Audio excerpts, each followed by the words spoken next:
नमस्कार, मैं सोनिया शर्मा आज आपके सामने फिर से प्रस्तुत हूँ वॉइस ऑफ इंडिया मीडिया पर इस प्रोग्राम को लेकर जिसका नाम है आशियाना।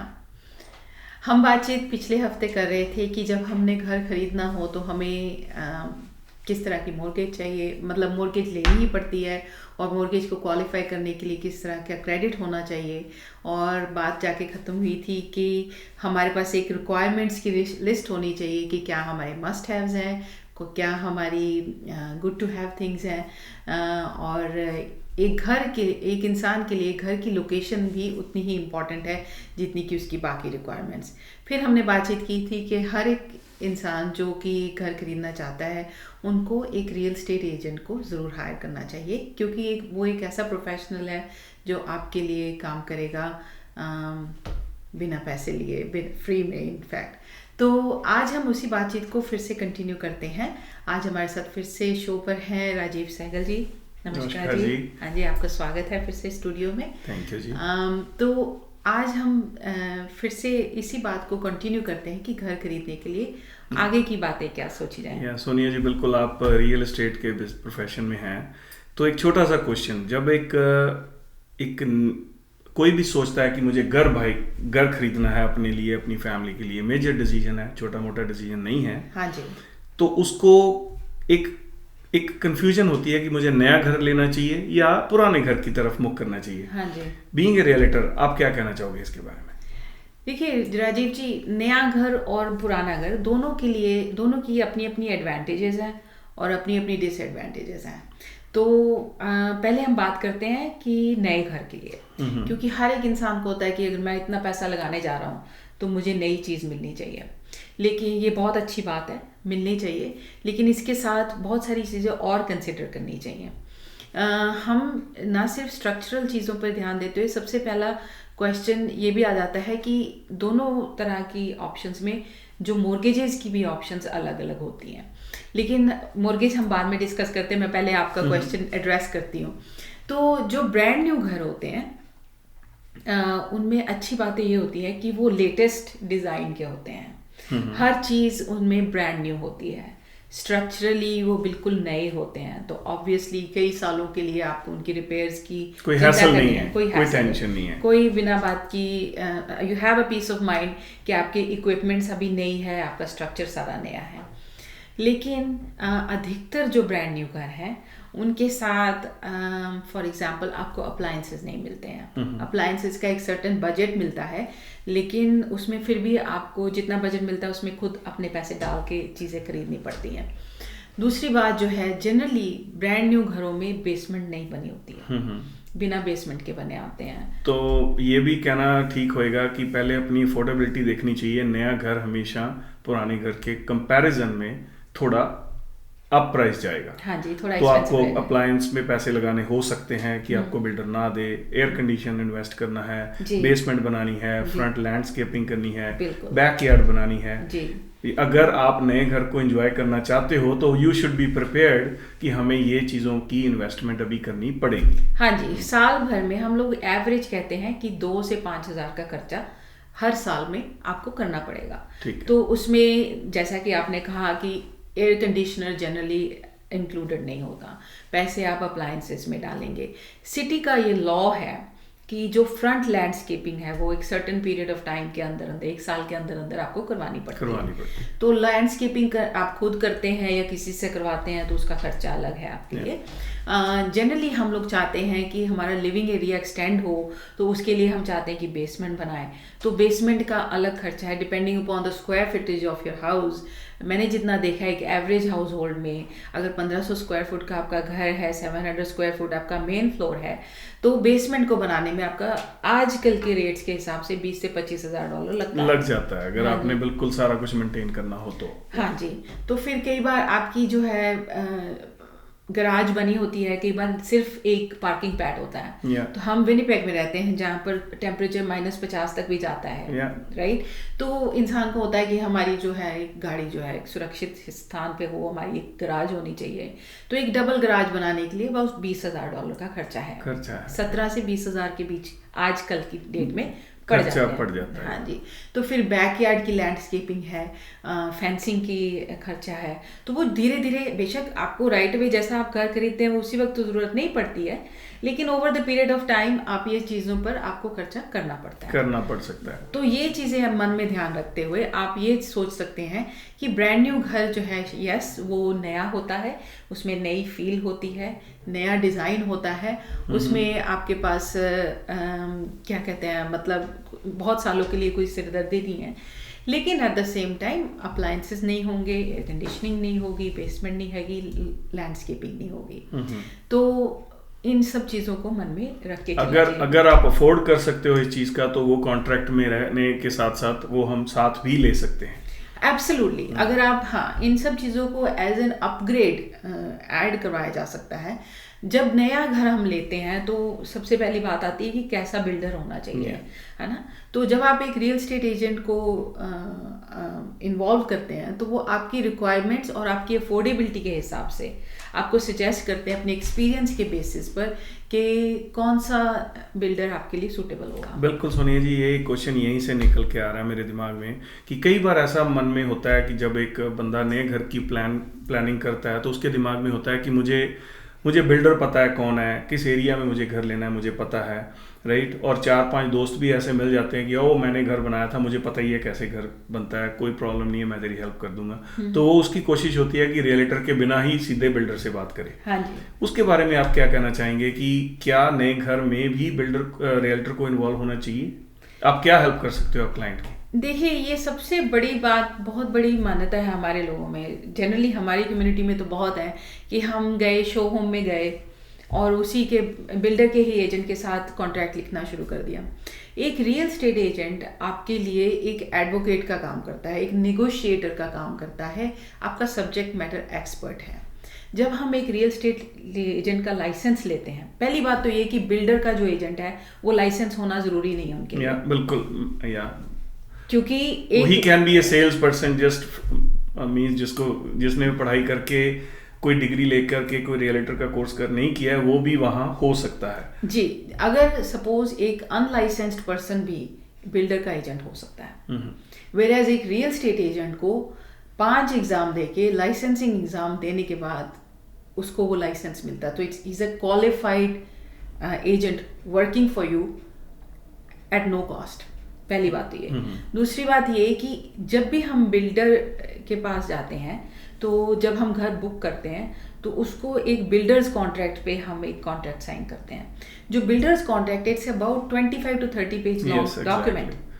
एक आम आदमी की समझ की बात नहीं है वो, तो बहुत चीजें बारीक बारीक लिखी होती हैं और बहुत सारे स्टार बने होते हैं, राइट। मैं ये नहीं कह रहा कि उसमें कुछ गलत लिखा होता है, ऐसा कुछ नहीं है। नहीं। लेकिन उसकी नॉलेज होना बिल्कुल बहुत ज़्यादा ज़रूरी है कि उस कॉन्ट्रैक्ट में जिस एक लीगल डॉक्यूमेंट को हम साइन कर रहे हैं उसमें क्या लिखा है, आपको पता होना चाहिए साइन करने से पहले कि मैं किस चीज़ के लिए साइन कर रहा हूँ, राइट। और क्या होता है कि बाद में ऐसी कॉम्प्लिकेशंस आती हैं। बिल्डर का कहने का मतलब होता है कि मैंने पहले कॉन्ट्रैक्ट में तेरे से साइन करवाए थे, तूने पढ़ के साइन किया है। वो लीगल डॉक्यूमेंट पे एक क्लाइंट ने साइन किया है तो उसके बाद उसको चेंज करना बिल्कुल मुश्किल हो जाता है। और बीइंग ए रियल्टर आप लोग उसकी बहुत हेल्प कर सकते हो कि you are a mediocre between a client and a builder. अब we are the middle man, yes. The thing is कि इंसान फिर ये सोचता है कि ओके लीगल डॉक्यूमेंट है, हमारा लॉयर समझा देगा। कोई भी लॉयर आपके साथ 2 घंटे बैठ के आपको नहीं समझाएगा, नहीं होता जी, इतना नहीं होता है। कोई टाइम नहीं लगाता कि आपके फायदे की क्या बात है और बिल्डर के फायदे की क्या बात है, क्योंकि वो एक कॉन्ट्रैक्ट है, बेसिकली लिखा गया है दोनों को मद्देनजर रखते हुए। लेकिन फिर भी एक लॉयर को नहीं मालूम कि आपके लिए बहुत इंपॉर्टेंट क्या चीज़ है। मे बी आप चाहते हैं कि आपका ड्राइववे बहुत बड़ा हो। बहुत सारे बिल्डर्स जो हैं वो ऐसा करते हैं कि ड्राइववे सिर्फ गराज से लेकर फ्रंट ऑफ द स्ट्रीट तक है, लेकिन जो उसकी साइड वॉक है जो कि ड्राइववे से उनकी सीढ़ियों तक, फ्रंट डोर की सीढ़ियों तक जाती है, वो कॉन्ट्रैक्ट में नहीं है। तो बिल्डर्स एजेंट समझता है कि आपको समझ में आ गई है लैंग्वेज, आप सोचते हो कि हाँ ये तो कॉमन सी बात है, इंक्लूडेड ही होगा।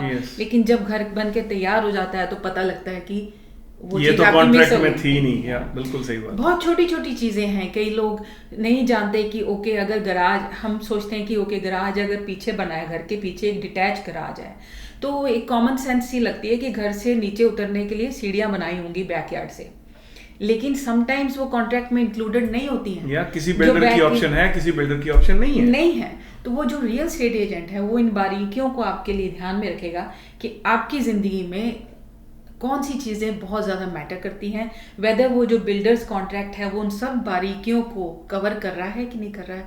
आपके बेसिस पे, आपके बिहाफ पे आपका एजेंट आपके लिए नेगोशिएट करता है। तो इसलिए रियल एस्टेट एजेंट का होना बहुत ज़रूरी है। बिल्कुल, बहुत सारी चीज़ें ऐसी होती हैं कि क्लाइंट के दिमाग में भी नहीं आती कि मैं ये चीज़ कर सकता था, बाद में वही चीज़ को चेंज करने के लिए एक्स्ट्रा मनी पे करती है। तो why don't we do it at the first stage. एक छोटी सी बात है, मुझे दिमाग में आ गया, जब मैंने अपना घर बनाया था तो मुझे किसी ऐसे ही रियल एस्टेट एजेंट ने बहुत अच्छी नॉलेज दी थी। वाटर आउटलेट, यूजली क्या होता है कि वाटर आउटलेट बैक यार्ड पे ही होता है कि आपने अपने घास को पानी देना है तो पीछे ही वाटर आउटलेट है। लेकिन मुझे उसने बताया था कि आगे भी एक रखवा लेना। रीजन क्या होता है कि गर्मियों में घास को पानी देना है तो फ्रंट घास को पानी देने के लिए आपको ऑल द वे डाउन वो पीछे से अपनी होस जो लेके आनी पड़ेगी आगे तक। हाँ जी। अगर वो वाटर आउटलेट आगे भी है तो that will be a easy job to do the work, right. तो ये छोटी छोटी बातें हैं जो एक रियल्टर बहुत सारी हेल्प कर सकता है। हाँ जी। और जैसे गराज है, गराज को एक्सटेंडेड करवा लेना ही बेटर होता है। हम विनिपेगर हैं तो विनिपेग में स्नो में बहुत बुरा हाल होता है, स्नो ब्लोअर हर घर में होता है, गर्मियों में लॉन मोवर हर घर में होता है। अगर आप छोटा गराज ले रहे हो जिसकी डायमेंशन 19 फीट है विड्थ, तो उसमें अगर 2 गाड़ियां पार्क होगी तो वहाँ वो सामान रखने के लिए जगह नहीं बचेगी। हाँ जी। तो वो चीज़ें मेरे ध्यान में है कि शायद रियल्टर बहुत ज़्यादा हेल्प कर सकता है, क्योंकि रियल्टर ने इतने सारे घर पहले देखे हैं। Yes, exactly. ठीक है, और कई चीज़ें आप इमेजिन ही नहीं कर पाते हैं कि हमें शायद इनकी ज़रूरत पड़ेगी, और वो चीज़ें ज़रूरी होती हैं। बिल्कुल सोनिया जी, जो घर बनता है सबसे बड़ी इन्वेस्टमेंट है। एक अपनी एक फीलिंग्स जुड़ी होती हैं कि यार मैंने ये घर बनाया, इसमें मुझे ये भी फीचर मिले, ये भी फीचर मिले। जब आपको एक चीज़ चुभने लगती है कि यार ये चीज़ मैं काश कर लेता, राइट, तो फिर मैं समझता हूँ realtor can play this a की रोल इन दिस। हाँ जी, वो काश को हटा देते हैं, वो आपके लिए क्लियर कर देते हैं कि आपके लिए ये चीज़ें ज़्यादा ज़रूरी हैं, तो ये चीज़ें आप इंक्लूड करवाइए और ये ना करवाएं। तो यहीं पर एक छोटा सा ब्रेक लेते हैं, हम फिर से बातचीत कंटिन्यू करेंगे राजीव जी के साथ, तो आप हमारे साथ जुड़े रहिए। Hi, this is Sonu Sood. Just want to wish a lot of wishes for the new launch which is happening on 15th of August. It's called Voice of India. It's in Winnipeg, Canada. Just want to wish the whole team बहुत सारी success and keep rocking always. Love you all and lot of love from all parts of the country, all parts of the world. Have a super year ahead. Love you all. Take care. Happy Independence Day.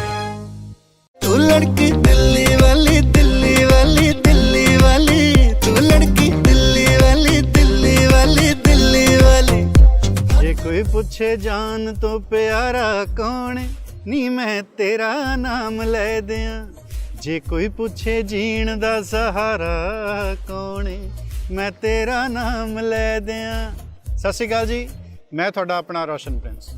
मेरे वालों बहुत मुबारकां voice of India की सारी team नूं, राजीव सहगल साहब और उन्होंने सारी टीम नूं, क्योंकि एक लोड़ सी वधिया प्लेटफॉर्म की, वधिया मीडिया ग्रुप की विनिपेग दे विच, जिथे तुहानूं सिर्फ इंटरटेनमेंट ही नहीं और बहुत सारिया चीज़ां जिहड़ियां शहर दियां चंगियां चीज़ां उन्होंने रूबरू किया जाएगा, इंटरव्यू सैशनस होंगे, बहुत कुछ होगा। सो मेरे वालों बहुत मुबारकां, मैनूं बड़ी खुशी हुई है, मैं भी इस टीम का मैंबर ही हाँ जी। और परमात्मा करे दिन दुगनी ते रात चौगनी तरक्की करे ये चैनल और तुहाडे दिलों च बस जाए। Thank you so much. सिफत करा की दस तेरी नी पंजाबणे, सूट पाके लगे बड़ी सोहनी नी मजाजणे। सिफत करा की दस तेरी नी पंजाबणे। सत श्री अकाल जी, मैं तुहाडा अपना परविंदर पुखराज ते तुसीं सुन रहे वॉइस ऑफ इंडिया। मेरे वालों जणी तुहाडे अपने परविंदर पुखराज वालों voice of India the team नूं बहुत मुबारकां। सुनदे रहो वॉइस ऑफ इंडिया।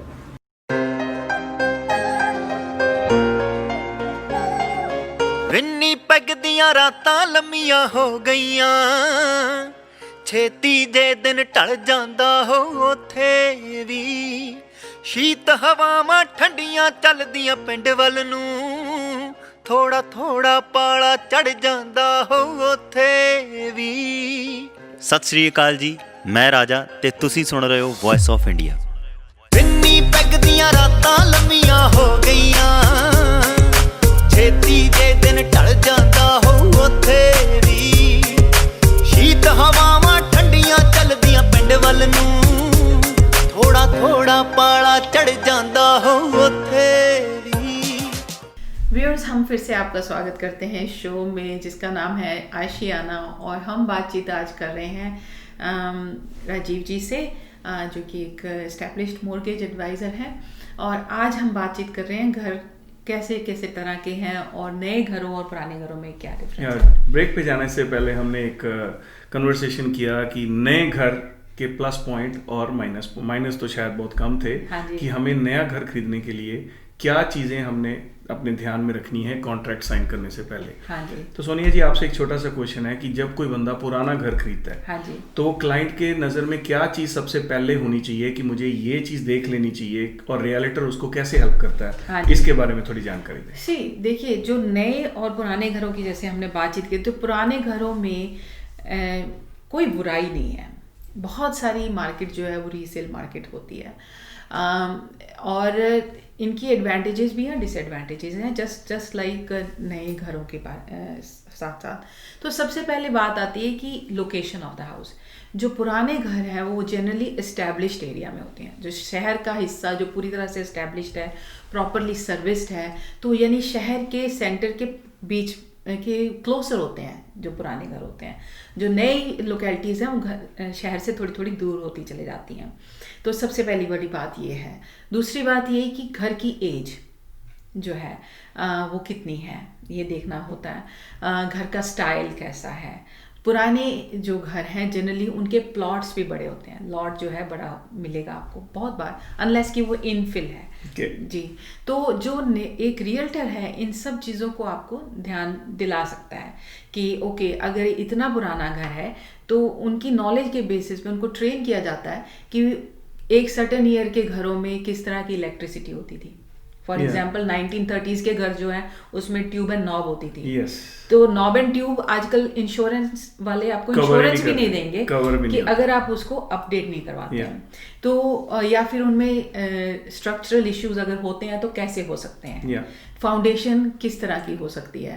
तो एज के हिसाब से एक रियल एस्टेट एजेंट आपको एजुकेट करता है। फर्नेस कितनी पुरानी है, और वाटर टैंक कितना पुराना है, शिंगल्स कितने पुराने हैं, कि आपको शायद इस बात की नॉलेज नहीं है तो वो रियलिटर आपको अच्छी हेल्प कर सकता है इस बात में। दूसरी बात, सबसे बड़ी बात जो होती है वो ये कि एक रियल एस्टेट एजेंट के पास ऐसी इंफॉर्मेशन की एक्सेस होती है जो कि आम इंसान को नहीं अवेलेबल होती है। फॉर एग्जाम्पल कि अगर घर पिछली बार कब बिका था और कितने में बिका था, और अगर वो से फॉर एग्जाम्पल इसी साल जून में बिका था और फिर से सितंबर में बेचने की कोशिश हो रही है, और उसमें अगर एक सर्टेन मार्जिन जो है सेलर ले रहा है तो वो क्यों ले रहा है, क्या वाकई इतने अपग्रेड्स कर दिए गए हैं इस दौरान में या नहीं किए गए हैं। तो ये सारी इंपॉर्टेंट इन्फॉर्मेशन है जो कि एक बायर के पास होनी चाहिए। अच्छा, और सबसे बड़ी बात जो एक रियल एस्टेट एजेंट कर सकता है वो ये है कि कंपैरेटिव मार्केट वैल्यू एनालिसिस कर सकता है। जो भी प्रॉपर्टी आपको पसंद आती है, आप अपने रियल एस्टेट एजेंट को बोलते हैं कि हाँ इस एड्रेस पे हमें ये घर पसंद आ रहा है, आप इसके बारे में हमें बताइए।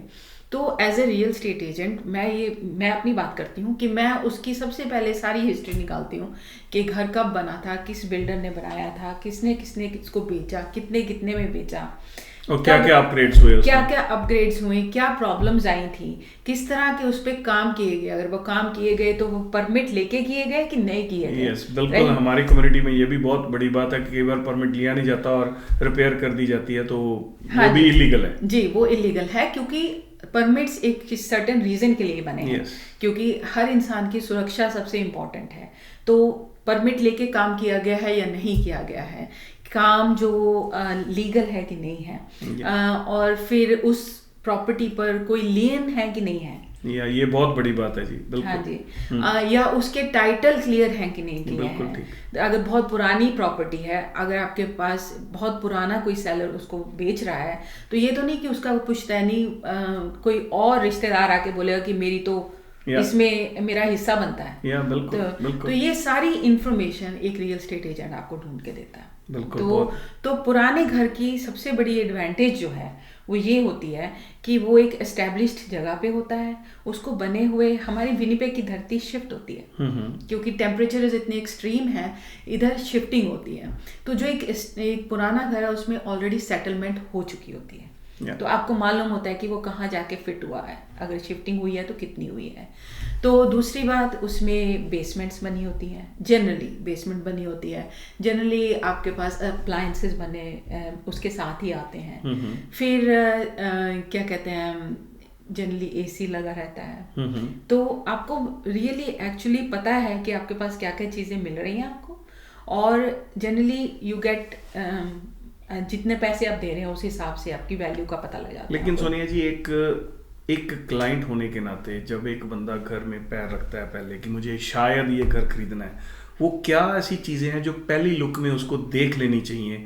मैं चाहूँगा व्यूअर्स को बताएं कि नॉलेज वाइज कि वो being a first time home buyer कि क्लाइंट को क्या चीज़ ऐसी देख लेनी चाहिए कि मुझे ये है, ये नहीं है, ये है, ये नहीं है। कोई ऐसा आपके पास लिस्ट होती है? हाँ जी, सबसे पहले लिस्ट तो हम जब क्लाइंट के साथ मिलके बैठते हैं, सबसे पहले जो रिक्वायरमेंट्स है उसकी लिख लेते हैं, राइट। तो सबसे बड़ी बात तो ये है कि आपकी लोकेशन आपके लिए सूटेबल है कि नहीं है। दूसरी बात, जब आप दरवाज़ा खोल रहे हैं आपको स्मेल्स कैसी आ रही हैं वहाँ से।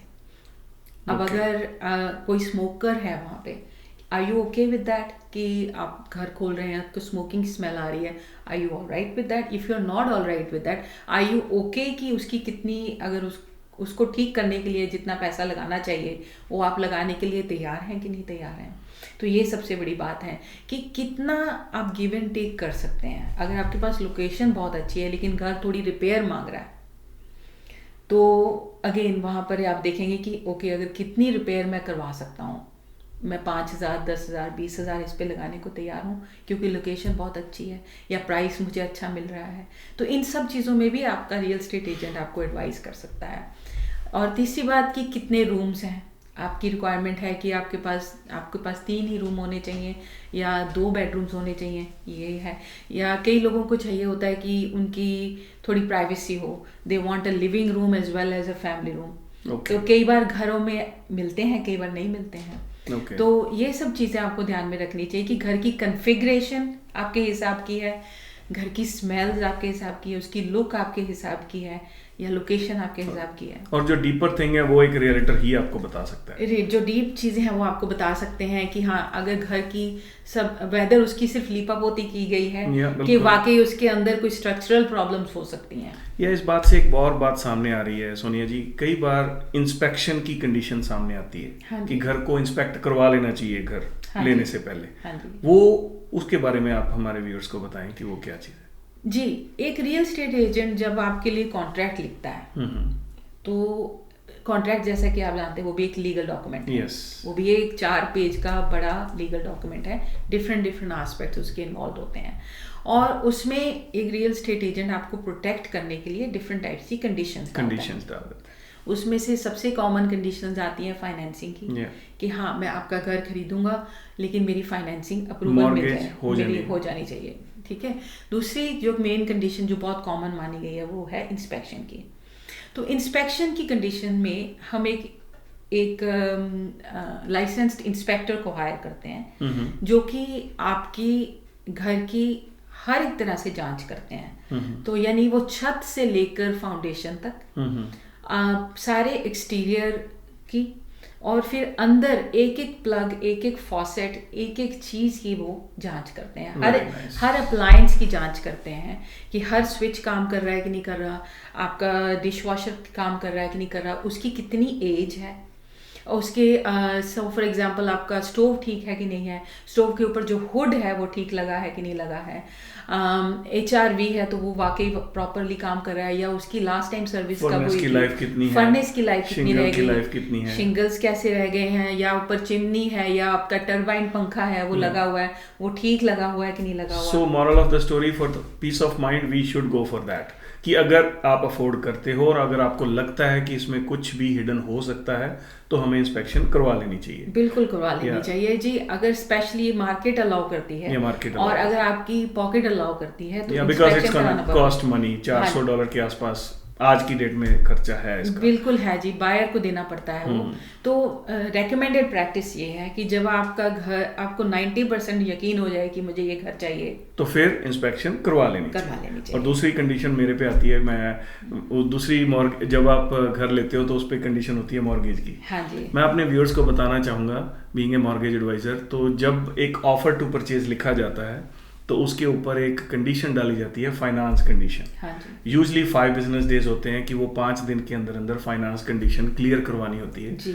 तो viewers, this is a good knowledgeable thing कि आपको पता होना चाहिए कि अगर आपने $5,000 या $10,000 डिपॉजिट दिया है ऑफर टू परचेज साइन करते समय, और उसके ऊपर फाइनेंस की कंडीशन लिखी हुई है, और किसी कारणवश आपकी फाइनेंस की कंडीशन क्लियर नहीं होती, आपको मॉर्गेज उतने घर अमाउंट की नहीं मिलती, या कोई और प्रॉब्लम आ जाती है, तो जो पहले आपने डिपॉजिट दिया है वो टोटली 100% रिफंडेबल होता है। उसमें कुछ भी ऐसा नहीं है कि वो बंदा मुकर जाएगा या नहीं दे पाएगा, ऐसा कुछ नहीं है जी।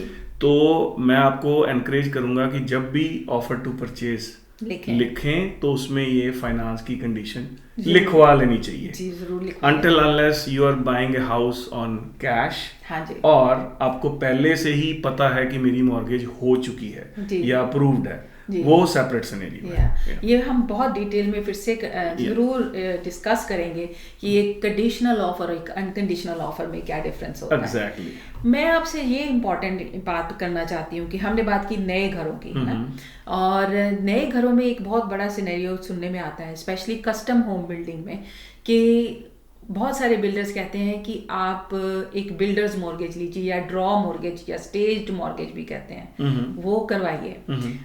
तो आप हमें बताइए कि मॉर्गेज एक्चुअली जनरली कितने प्रकार की है और उनमें क्या डिफरेंस है? या बिल्कुल, जब बिल्डर के साथ कॉन्ट्रैक्ट साइन होता है, बिल्डर की कोशिश होती है कि उसको कंस्ट्रक्शन मॉर्गेज दिलवा दीजिए, उसको कहते हैं कंस्ट्रक्शन मॉर्गेज। हाँ जी। वो स्टेज में पैसे मिलते हैं। हाँ, जैसे आपने 400,000 का घर लिया तो उसको 4 स्टेज में पैसे मिलेंगे बिल्डर को। हाँ जी। पहले स्टेज में जब फाउंडेशन हो गई, फ्रेमिंग हो गई, तो उसकी इंस्पेक्शन होगी and you will be getting a certain amount of money, जैसे 100,000 फिर रिलीज हो जाएंगे। हाँ, फिर सेकंड स्टेज हो गई, ड्राई वॉल हो गई है, इंसुलेशन हो गई है, वो सेकंड स्टेज आती है। सेकंड स्टेज पे फिर एक इंस्टॉलमेंट रिलीज हो जाती है टू बिल्डर। हाँ जी। लेकिन उसमें क्या है कि हर बार की इंस्पेक्शन जो है और लॉयर की ट्रांजैक्शन है वो बायर पे कर रहा है। हाँ जी। और सबसे उसमें जो मेजर बात है तो वो ये है कि जब पहली इंस्टॉलमेंट रिलीज होती है तो इंस्टॉलमेंट तभी से, जो इंटरेस्ट है तभी से शुरू हो जाता है।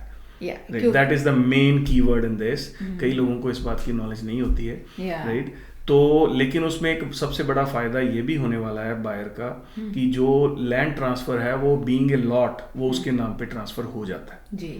और उसको लैंड ट्रांसफर फी कम पड़ती है in comparison to the full house, right. But builder को एक फायदा ये होता है उसमें कि उसको इंस्टॉलमेंट में पूरी अमाउंट मिलती रहती है जी। या ये दोनों में मेजर फर्क है। हाँ, तो बेसिकली मेरे को जो समझ में आई आपकी बात वो ये है कि जब हम एक बिल्डर्स मॉर्गेज लेते हैं तो एज अ बायर सबसे पहले वो जो लैंड है, जो पार्सल ऑफ लैंड है, वो बायर के नाम पे आ जाता है।